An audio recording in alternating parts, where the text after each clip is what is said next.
thank you guys for joining us. We are going to be talking through, of course, accessing resources for the Aussie classroom, just getting you guys started and what to know about curriculum, what those schools are looking for in terms of, behavior management and things, and just helping you prepare for what to expect.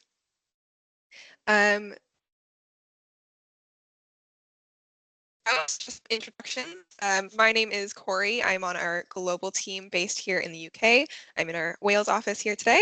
I support educators with moving from the UK and Ireland over to Australia. So I'm here in the same time zone as you, a little bit easier to have those conversations. Make sure that you're all prepared and ready to go before handing you over to your Australian team.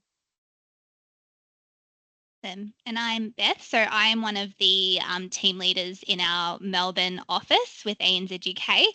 So I look after a team of recruiters, and we all have the pleasure of talking to different educators every day and helping them to get set up with casual relief teaching work. So I have four other recruiters in my team. I personally look after the outer eastern suburbs. So if you love a train ride, I'd love to chat with you. But yes, I've been with the company for about 6.5 years. So it's been great to, yeah, just see the evolution of the different schools and relationships that we've built over that time as well. Awesome. So a little bit about what we're going to be covering here today. We'll just do some introductions to ANZ UK, and why make the move over to Australia, the benefits of teaching abroad. And then we're going to go through kind of the bulk of, the actual resources that we're talking about. So we'll briefly touch on the actual school day and what that's going to look like for you as a casual relief teacher, and a bit if you are going into a contract as well. It does apply to both. We'll go through the Australian curriculum and some government websites and things like that. We'll go a bit beyond the curriculum as well into things like behavior management, things that those schools really look for in terms of more of the social emotional side of things.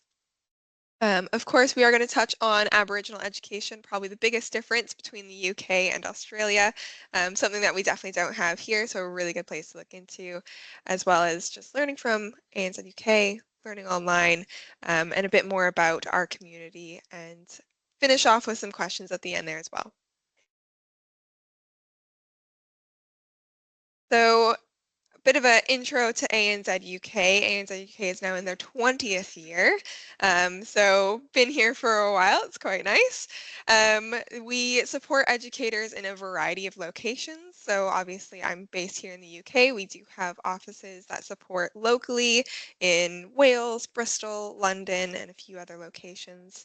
Then of course we do have our Australian teams. A whole bunch over there. There's quite a few different offices in a few different states, um, as well as in New Zealand. If you did want to go abroad, but maybe do a bit more, extend your travels a little bit longer, you can also go to New Zealand. And we support as well in the US, but that's more for local opportunities, and if you're moving over here. We have about 300 staff globally. We're a big, big team. So you will be speaking to quite a few people along your journey. There's going to be a few different people that you speak with who are going to be able to support you in different ways, with different work options as well. So yeah, if you are going to Australia and you are coming back to the UK and you want to talk about continuing working with ANZ UK when you do return, speak to the team there as well, because just the same as I'm helping you move over to Australia, there's Australian consultants who can help you move back over to here as well.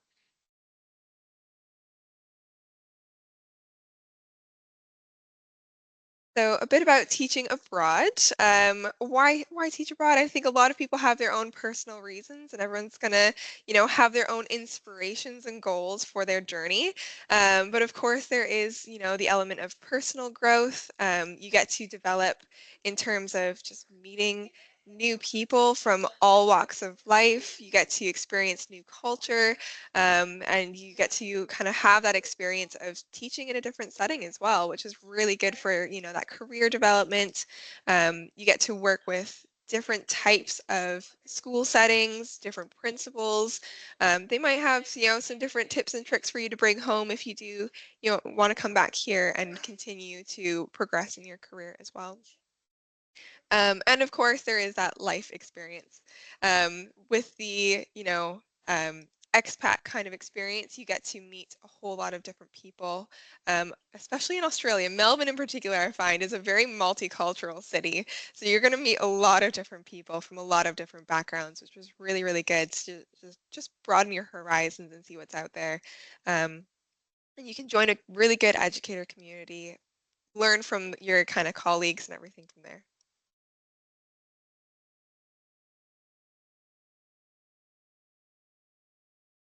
I'll Awesome. pass it So on to you. yeah, no worries. So I guess in terms of the school day, typically what you would expect if you're working as a casual relief teacher, your hours would be sort of between 8:30 a.m. and 3:30 p.m. It can differ slightly depending on the school, but that's what a typical day would look like. From, I guess, our side, we're supportive in terms of providing what information we can before you go in. So we have profiles built of our different schools and we're able to chat with you about that.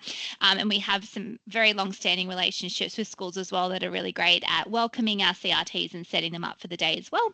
So often you'll arrive at the school a little bit earlier. They'll be able to provide you with a CRT handbook, lesson plans, give you that tour and any other induction processes, introduce you to the team that you'll be working with. Again, depending on the school type, sometimes there are quite large teaching teams if you're working in an open plan learning space, or for example, working in a special educational needs setting, the staff setup's a little bit different. And then sort of briefing as well about what kind of resources you do need to bring in with you or if there are things that the school will lend out. The types of resources can really depend on what you're covering, but also sort of the nature of the absence. Of course, if it's a little bit more last minute, it may be more about, reaching out to the rest of the team. Maybe you're in a subject cohort, maybe you have a year level that you're all teaching at the same things to the same age group of students, so you can refer to them. Usually it is an expectation if it's a planned absence, though, that resources are provided for the cover that you do. It's also just great practice to have, particularly if you've got some general activities or even icebreaker activities that you can try. They're really great for, those superstar early finishes. Or if it is that, oh, I've never used this computer program before, so I'm going to do this task to start off with, and the kids can do that, and then I'll get myself onto the technology.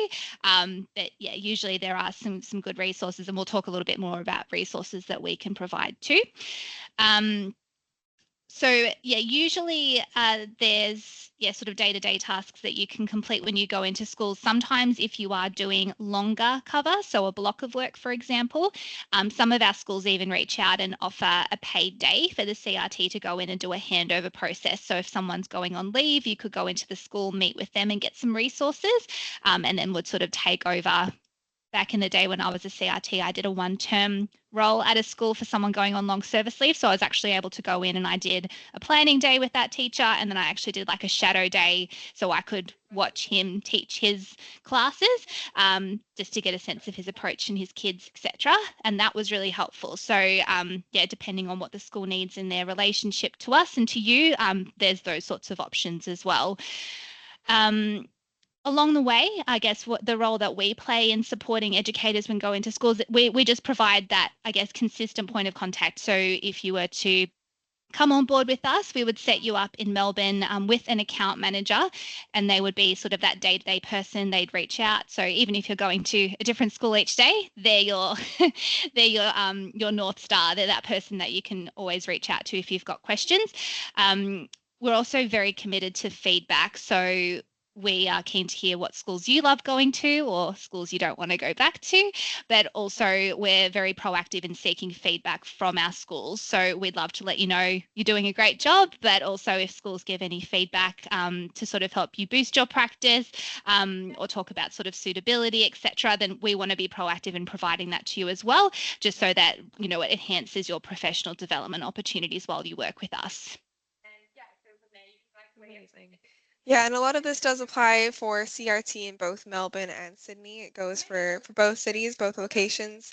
But some of it does also apply to, going into those longer term roles and those contracts as well. So it's good to just kind of, look out for that feedback and speak with our team about, what to expect.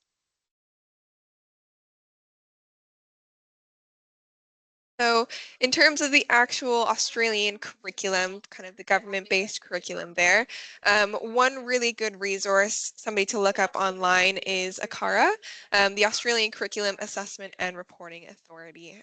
They are going to be your kind of main resource in terms of figuring out what's actually kind of government mandated as that curriculum.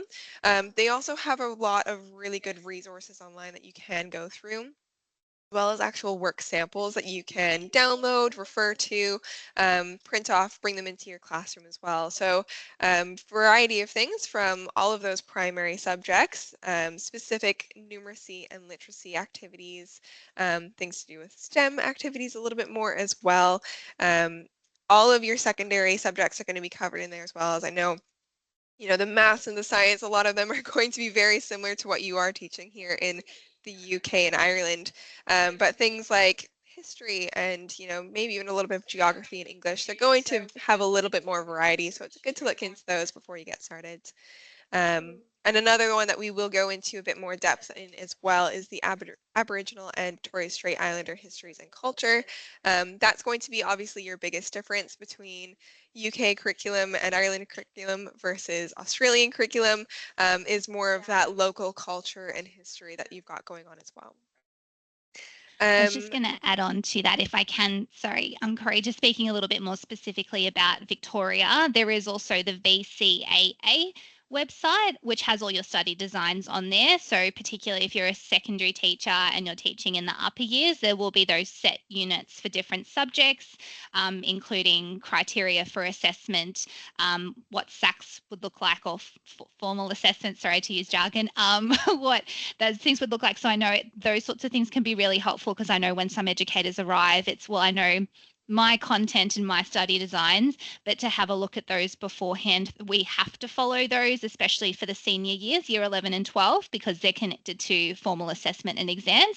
So I think a lot of the time, if someone looks at a study design, they go, oh, yeah, I've taught that, and I've actually taught that in that way. It's sometimes the structure and the order of things. So it can be really, yeah, really productive to have a look at those. Yeah, for sure. And again, a lot of this is based off of the general Australian curriculum.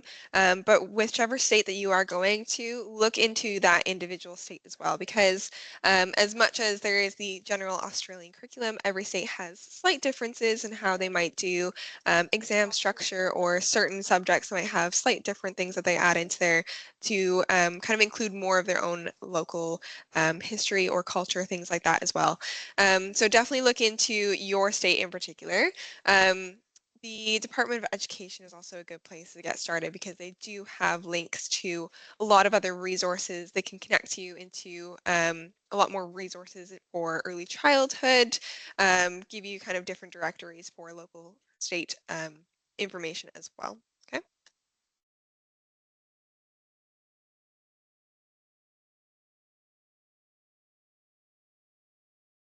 Amazing. So, yeah, those are those real curriculum-based resources that can be good to hone in on. Another area that can come up in terms of questions for educators and points of difference can be for things like classroom management, and also even programs and technology, which is, completely understandable. So, I think for the most part, if you were to travel and teach in Australia, you'll notice a lot of crossover in terms of classroom management, behavioral intervention, etc.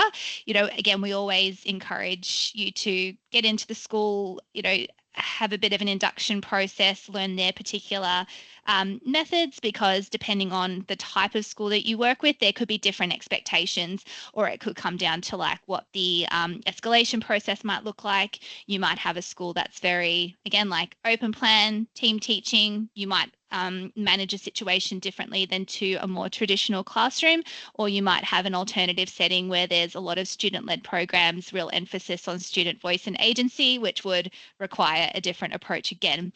But there are a couple of typical approaches that are utilised in the classrooms in here in Victoria anyway, in terms of classroom management. One of those is school-wide positive behaviours. So if you are working in a government school, particularly a primary government school, like 99% of them will have school-wide positive behaviours.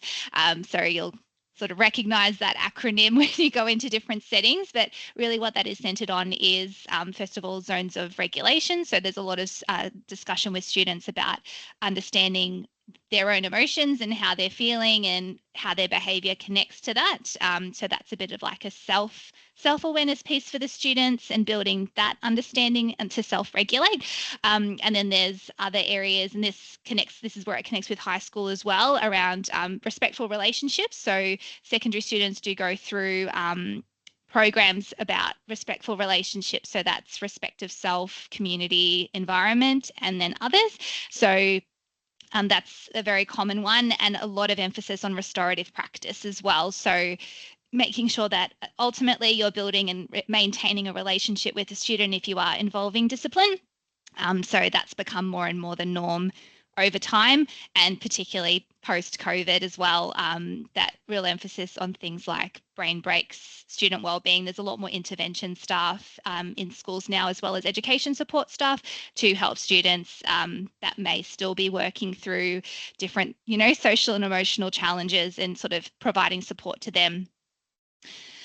Compass is also something you'll come to learn about or recognize again if you're working in Victorian schools. That's just a very common sort of intranet setup in schools. So, for example, if you are doing casual relief teaching and you need to access lesson plans, provide updates to the teacher, do your role for the day, recording student attendance, that all goes on to Compass. So there are some free training modules that are available online. I think DET, the Department of Education, provided those to teachers a couple of years ago. I can rummage and find a link. But yeah, it's good to sort of familiarize yourself with those sorts of things, because often you'll go into a school, be issued with a device, and then Compass will be one of the first things that pops up when you use that device. And with some of these as well, I know that we're going to be sending out a recording of the webinar later on. So we are going to also send you links to some of these websites so that you can start your journey, work through them as well. So don't panic too much about trying to figure out all these acronyms and remember them as well. We'll make sure that you've got some of this content at hand as well. So, a big one to kind of dive into when you move over to somewhere like Australia is the Aboriginal education. I think it's very important to make sure that, you just make yourself aware of what the local culture is like. Learning a bit more about their histories. It is a big part of the Australian identity, so it's a really good place to start in terms of just, getting into that Australian classroom and figuring out what to teach, what to bring up, different books and activities that you can use for Aboriginal culture in particular. One place that's a really good spot to start is actually our own blog called Connecting to Country. It is bit of an overview of what to kind of expect from those school settings, but it does also go through things like a map of Indigenous Australia, so that you can figure out which particular tribes are within your area. You can learn a bit more about the local history, which is really good and actually really interesting to dive into as well. It also has some links to Indigenous businesses, community events, charities and things as well that you can participate in, as well as having those teaching resources and some online PD for Australian Indigenous education in particular. Another really good place to start is actually a government lost my words, a government website to kind of consult and go back to. That one is AITSIS. It's the Australian Institute of Aboriginal and Torres Strait Islander Studies. It is a really thorough website, actually. You can really dive into it and find quite a lot on there. It has a lot of different personal development courses for educators to use, with some downloadable resources as well. Early childhood toolkit, so that you can bring this into those early childhood centers as well. And it does have over 1 million books, audio files, photos. So if you were wanting to use those resources, you're needing to kind of refer back to some further kind of toolkits for any Indigenous education that you are teaching, that you're any kind of history lessons that you're leading, or even like art classes, different activities throughout the year. This is a really good resource to find a bit more information on that history.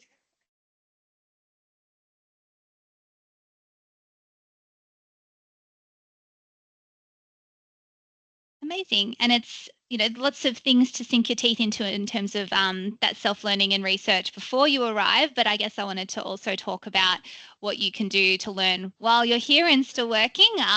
Of course, with the number of different experiences you can have working across different types of school settings with us, we really want to support you with ongoing professional development. So one of the things that we have our own LMS, so learning management system. And so it's a bit of like an archive or a library. There's lots of content on there. So that's available as a free sign up when you go through our registration process. And it's got lots of different modules, webinar recordings, different activities. So yeah, a wide range of things. Again, some of them are content related, some of them are more, job related in terms of going for interviews, key selection criteria writing, etc. So some really good things to have a look at there, and a lot available as well on our blog. So often when we do run different content or we do webinars, we often will put the recording and turn it into a blog post. So our blogs become a bit of an archive as well. There's I always show people the search function. You can kind of type in a keyword like behavior management and you get all these different resources that have popped up. We started that back in 2012. So there's actually a lot of of historical information on there, and try to sort of keep up to date with different you know evolutions of content and more relevant things across time as well. Um, and then on the ground, we do have different professional development that we do try to offer throughout the year, because we do have educators that are based in lots of different locations. We do try to have a mixture of online and in-person events that we run. Some of that PD is, we try to make it free as much as possible, but we can offer like formal certifications too. So if you had wanted to do, for example, first aid, there would be like a course that you can attend and do a full day, and then it's like a 3-year certification that you're able to get. A more recent requirement for working in schools in Victoria, even if you're a casual relief teacher, is to have Victorian, again speaking for Victoria, but Victorian-based anaphylaxis training. So we have some things that we can provide. There's also some online courses that you can do that count towards that requirement. So it's also just good to be aware of if you were to go through a registration process and get set up for work with us. We do have like compliance packs and things that we share with you before you're venturing over, just to make you aware of even things you can do before you arrive. And then, yeah, as I mentioned, there's that ongoing PD opportunity with us as well.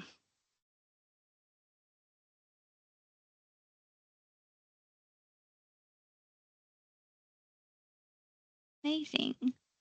I don't know if we still have Corrie or if she has frozen. She may have frozen. Bear with, I think we can. It wouldn't be a webinar if we didn't have some form of technical difficulty. That's just the way, isn't it?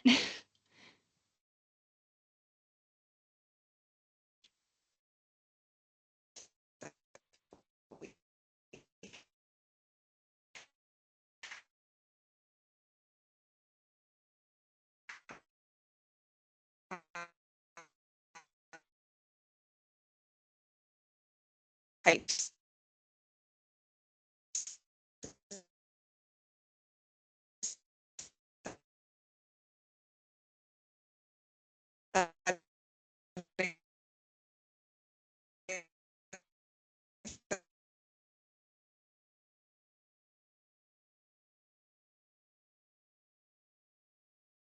I'll just see if I can take over the sharing there. See if we can continue on with the presentation. So sorry about this.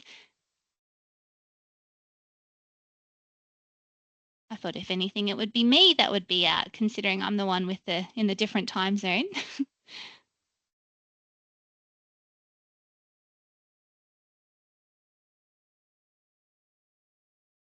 Sorry about that. Our Wi-Fi dropped out. That's okay. I was um, saying it wouldn't be a webinar if we didn't have. It was going too well. I think that's it the was. that's the conclusion. There's always something. Awesome. I will share screen again here. Apologies for that, and thank you guys for sticking around. Awesome. Okay, as you were saying, Beth. I think we moved on to the next slide now. Covered that one off. So Perfect. Okay. Did you talk through this one as well? I think we were up to the Aussie Educators Online, that one. Amazing. That was Okay, yours. Yeah. awesome. Fantastic. Yeah. So, back on track here. So a really good resource, of course, I think everybody knows these days is Instagram, TikTok, any resources that you find online. So we've got a few recommendations from our own team members who were Australian educators who would always refer to these kind of educators online. So I will say that the ones on the right-hand side are primary and secondary teachers there. They're not partnered with ANZ UK. They're just people who we find to have really good resources, really good information available, who we recommend. So starting with primary teachers, definitely Joanna Edgar. I know that one of our own global consultants, Alessia, raves about her. She's got amazing resources online, free downloadable resources that you can use. Just fun, like different holiday sheets, different subjects that she covers.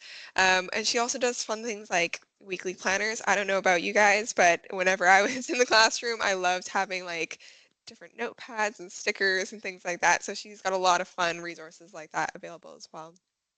Um, and same as Summer Bond, she has a lot of free online resources and printables with a bunch of different activities, bunch of different subjects that she covers, as well as just like explaining some of what she does during the day. A lot of her content is really good about just classroom structure, bit of insight as well, just into little snippets of the day in the Australian classroom.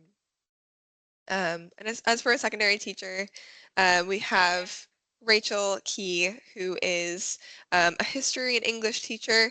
Her page is actually really good for just getting a bit more of that insight again into what high school looks like in Australia. She's got a little bit more information on, structuring different lessons as well as just classroom setup and things like that. Really good resources online for her as well. One person we do connect with, as you can see on the left, is Caroline McKenna. So definitely check out her blog as well. She has A County Down Under. It's her podcast. She's got a great Instagram and TikTok as well. And she does dive into less so about the actual, lessons and class side of things, but more so about the experience of being a teacher abroad, moving from herself from Ireland over to Australia, the differences that you're going to see, some of more of the emotional processes that you're going to go through individually. So it's just a really good community to get you started in terms of being an expat teacher.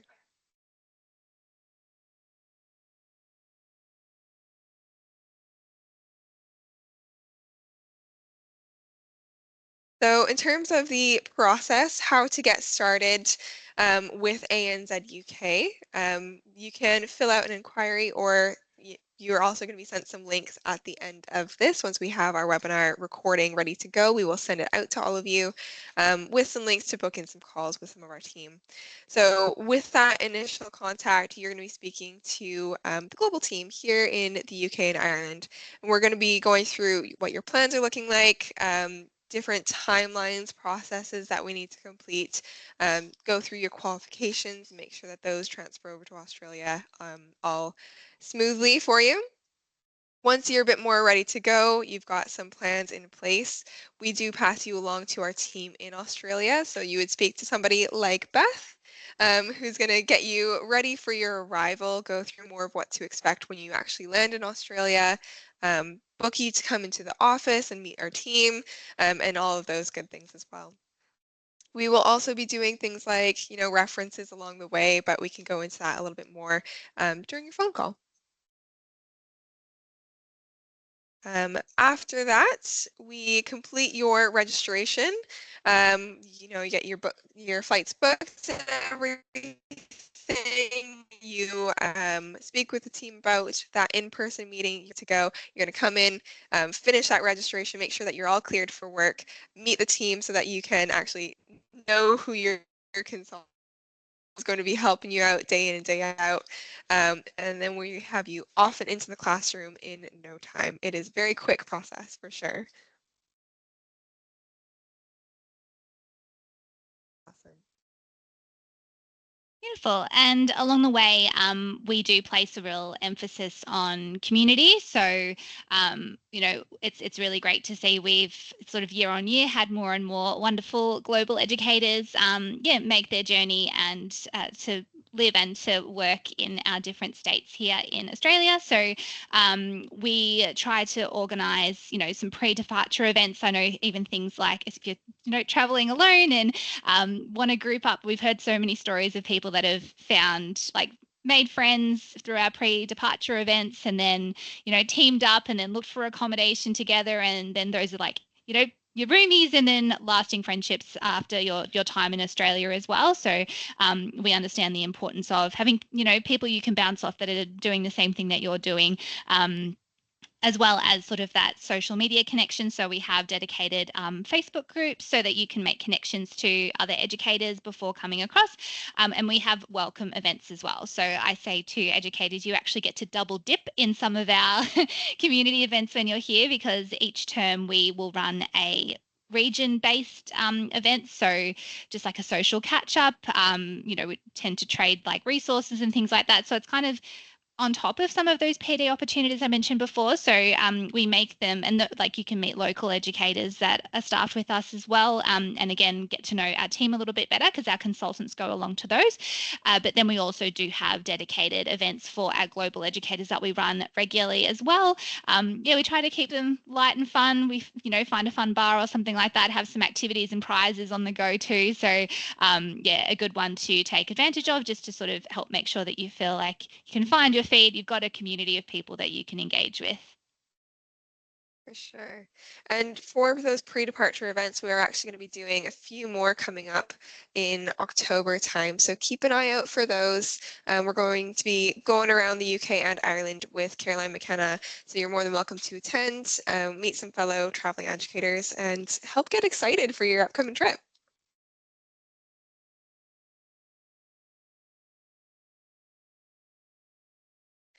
So why teach with ANZ UK? Well, we like to think for a variety of reasons.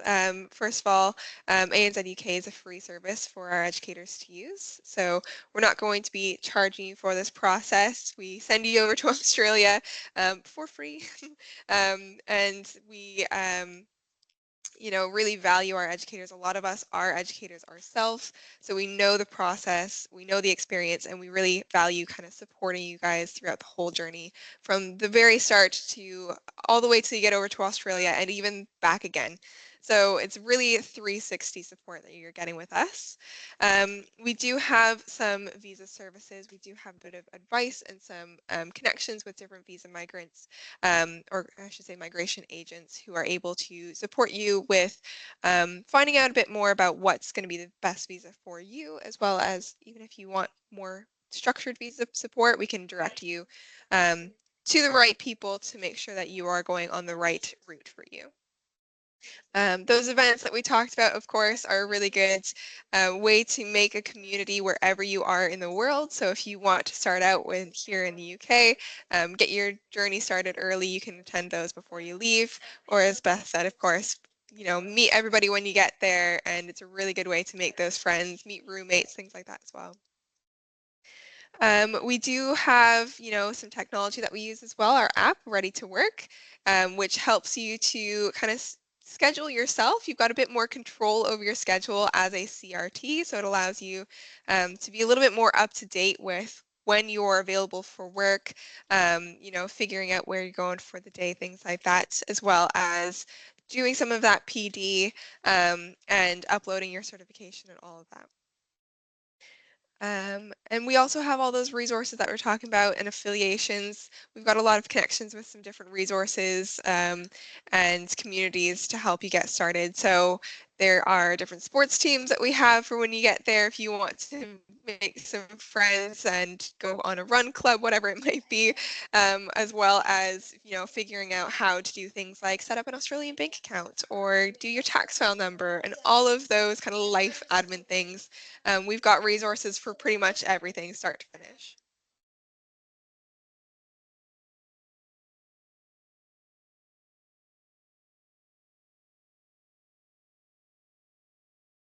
Okay, so yeah, pretty much sums up what we were already talking about here. If you are going to be going across, just look into some of our blogs and resources, but I would say first things first, have a call with one of our global consultants because we're going to be able to walk through your timeline, best time for you to arrive, as well as your different visa options, the processes of registering in Australia, and all of those good things, okay?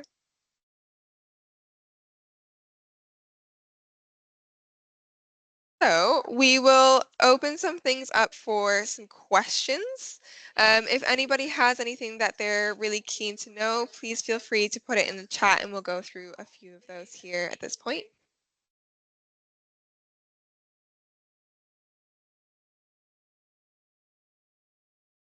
As I did say though earlier, we are going to have an email sent out to all of you with a recording of this webinar so that you can go through everything. If you did want the links to any of these resources, we'll pop in a few of those links as well to make sure that you are going in the right direction. You've got a head start to all of these resources as well. So if there aren't any questions, then I would just like to say thank you guys for coming along. Hope this was a helpful session for you, and hopefully we'll speak with you soon about your move to Australia.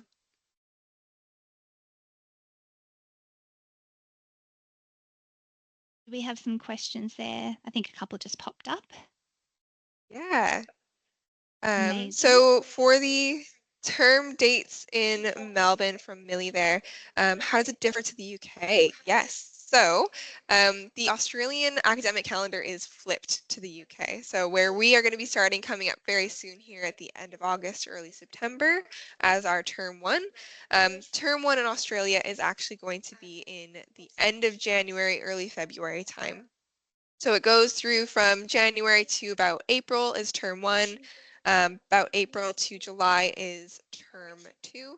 Term three is going to be from July until September. And then term four is going to be from very early October until about mid-December with that 6-week summer and Christmas holiday at the same time from kind of the middle of December into January. So flipped from what we have here, but you can definitely still go in the middle of the academic year. You can arrive. This time of year is actually a great time to arrive. There's lots of work going on in Melbourne, so it's still okay to get there in the middle of the academic year. Don't worry about that. Beautiful. And then the subject-specific resources. So that takes us back to one of the earlier slides just around ACARA. So looking at Australian curriculum that is broken down into age groups and subjects as well. So, particularly for secondary, you can look at particular year levels and particular subjects for those year levels. And then, VCAA for the Victorian versions of those study designs. And yes, Queensland would be different again. Yes, so that is one of the things. We have different, slightly like state-specific curriculum, but it's all underpinned by Australian curriculum and different teaching registrations in different states. Because we're a harmonious country, but that's, I don't know why, something we just don't have one consistent thing It's like for, that but everywhere you go. yeah. Canada is the same way, but yeah, I would say definitely look into the national curriculum because that's going to be a good start. But if you are thinking Queensland over Victoria, they do have their own resources and links to their own curriculum there as well. So again, just kind of look into the State Department of Education, and that'll definitely get you started. Okay. As for qualifications in particular, I will just say that the kind of general standard for teaching in Australia is that you have to have at least 4 years of higher education. So it could be a bachelor's degree and a PGCE. It could be, a 4-year bachelor's degree, whatever that might look like. And at least one of those years has to be dedicated towards education in particular. But to be able to, really go over your qualifications and make sure that it would transfer over, I would say speak with our team, and we can go into it a little bit more specifically, and make sure that everything is going to be transferred over to Australia smoothly for you, okay? Awesome. Okay, so I think that might be everything here. Thank you all for attending again, and we hope to see you on the next one, okay? Thank you. Thanks, everyone. Have a good day. Have a good evening. Thank you. Bye.